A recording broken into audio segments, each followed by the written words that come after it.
Americanism, not globalism, will be our credo. Americanism, not globalism. Americanism, not globalism. As many of our nation's reporters and folks will not tell you the truth and will not treat the wonderful people of our country with the respect that they deserve. And I hope going forward we can be a little bit different and maybe get along a little bit better if that's possible. Maybe it's not, and that's okay too.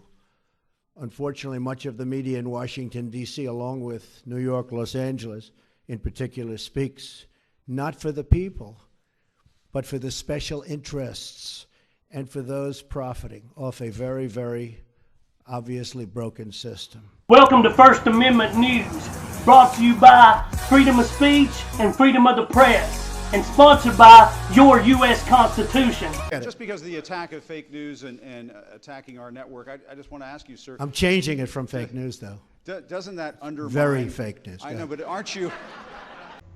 Don't think when you hear someone say you're being brainwashed or being programmed that hasn't happened to one of us. We're not trying to say this in a bad way or trying to say you're stupid, because the CIA is good at what they do. They've been designing these forms of brainwash for over 50 years.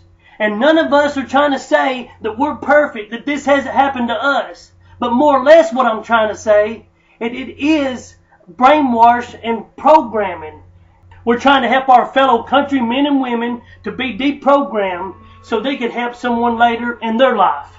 I know this all sounds a little crazy, and I thought it was when I first started waking up myself. But now I fully understand that the Matrix is as real as the struggle. We are the team of resistance, the true resistance, resisting anything but the truth. And the most important part, the subliminals, brainwash, and programming that are by design for you not to believe what Alex Jones, Breitbart News, Matt Drudge, Mark Dice, or myself are saying. They want you to look at us like we're the crazies, when we all know who the crazies are. Maybe he was watching CNN fake news. What do you think?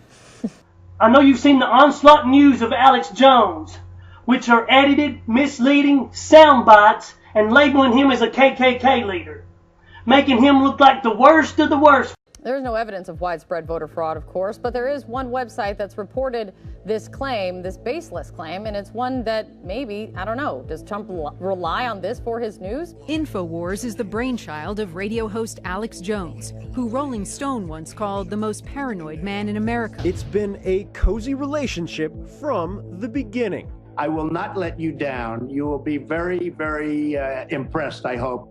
And I think we'll be speaking a lot. But Donald Trump and Alex Jones, the conservative conspiracy theorist and operator of the website InfoWars, which seems to be a place where Trump gets a lot of his information. Does it scare you that the president-elect is listening to InfoWars? Jones can take credit for spearheading some of the most outrageous theories on the internet, from claims that 9/11 was a government conspiracy to the Sandy Hook shooting being faked. Jones has suggested that the 9/11 attacks and the Boston Marathon bombing were inside jobs by the U.S. government. And InfoWars helped fuel the rumor that President Obama is an ISIS supporter. Obama as the leader of ISIS. ISIS is honoring President Obama.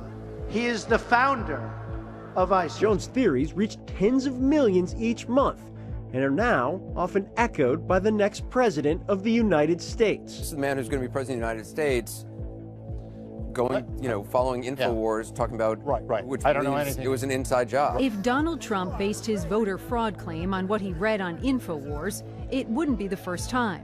In a move that could further fuel concern, Alex Jones, operator of the InfoWars website, says Trump called to offer his gratitude. Then she said, listen, Alex, I just talked to the kings and queens of the world leaders, you name it. He said, it doesn't matter. I wanted to talk to you to thank your audience, and I'll be on the next few weeks to thank them. When Trump argued that thousands and thousands of Muslims in New Jersey celebrated the 9/11 attacks, he tweeted a link to InfoWars. When Jones posted this video entitled An Emergency Message to Donald Trump during the campaign, I am going to ask you to seriously think about making the issue of Hillary's election fraud in the primaries one of the central issues to defeating her in November. Trump had this to say a day later. I'm afraid the election's going to be rigged, I have to be honest.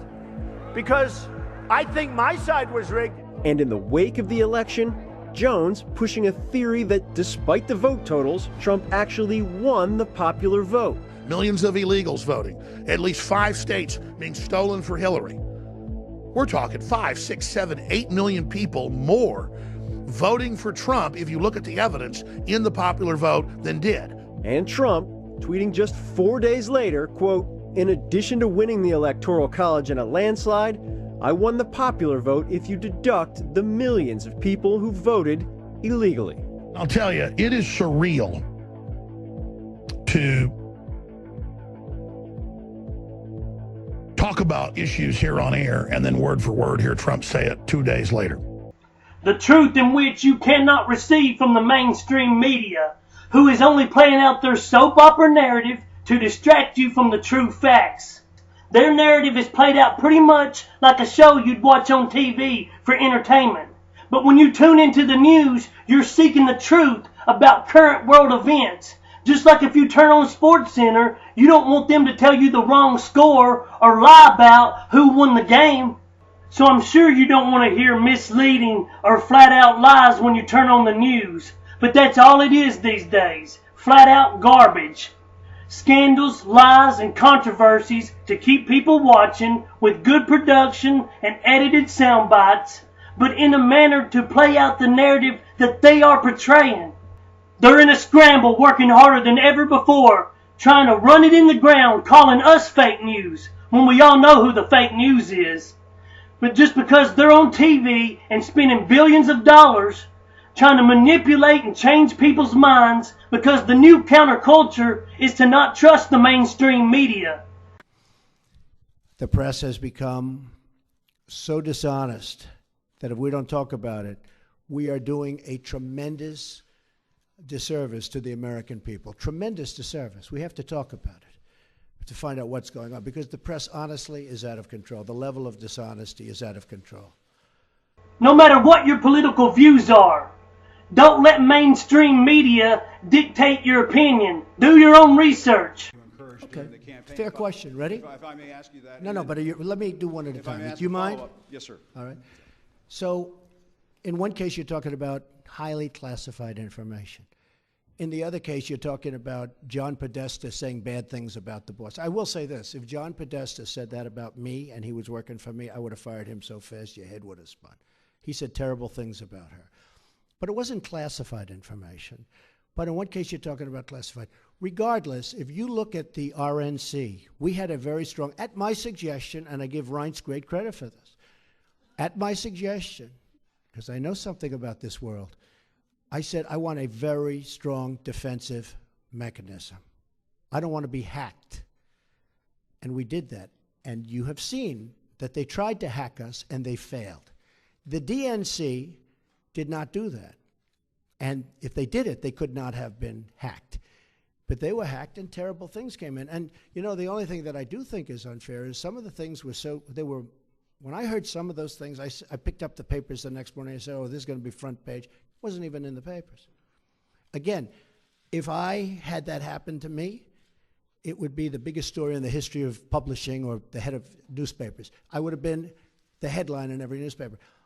I mean, think of it. They gave her the questions to a debate, and she should have reported herself.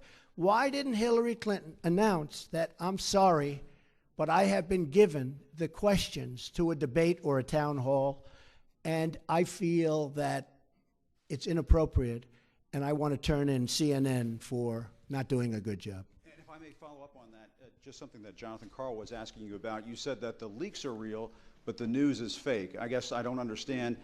It seems that there's a disconnect there. If the information coming from those leaks is real, then how can the stories be fake? No, the reporting is fake. And if I may ask, I just want to ask Jim, you know what it is? Here's the thing.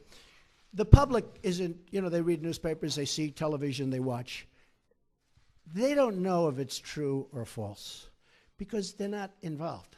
I'm involved. I've been involved with this stuff all my life, but I'm involved. So I know when you're telling the truth or when you're not. I just see many, many untruthful things. And I'll tell you what else I see. I see tone. You know the word tone. The tone is such hatred. I'm really not a bad person, by the way. No, but the tone is such I do get good ratings, you have to admit that. The tone is such hatred. I watched this morning a couple of the network, and I have to say, Fox and Friends in the morning, they're very honorable people. They're very, not because they're good, because they hit me also when I do something wrong, but they have the most honest morning show.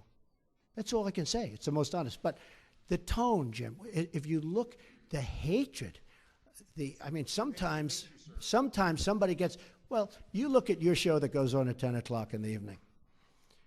You just take a look at that show. That is a constant hit. The panel is almost always exclusive anti-Trump. The good news is he doesn't have good ratings. But the panel is almost exclusive anti-Trump.